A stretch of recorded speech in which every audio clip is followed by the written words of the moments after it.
GO 26 దుర్వినియోగం చేస్తూ సూర్యాపేట మున్సిపాలిటీలో ప్రతి బిల్లును కలెక్టర్ ద్వారా ఆమోదం చేస్తూ కౌన్సిలర్లకు విలువ లేకుండా చేస్తున్నారని Congress party municipal floor leader Kakkireni Srinivas ఆరోపించారు. శుక్రవారం సూర్యాపేట జిల్లా కాంగ్రెస్ పార్టీ కార్యాలయంలో జరిగిన విలేకరుల సమావేశంలో ఆయన మాట్లాడారు.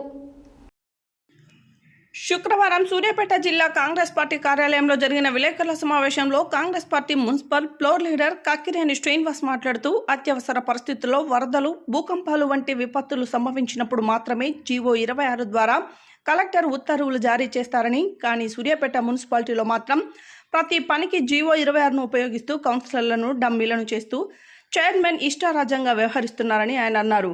బీఆర్ఎస్ నాయకులు కాంట్రాక్టర్లను బాగు చేయడానికి నిధులను దుర్వినియోగం చేశారని ఆరోపించారు. గురువారం జరిగిన మున్సిపల్ కౌన్సిల్ సమావేశంలో 28 బిల్లులు జీవో 26 ద్వారా ఆమోదింపచేసి కౌన్సిల్కు సమాచారం కోసం తెలియజేశారని అన్నారు.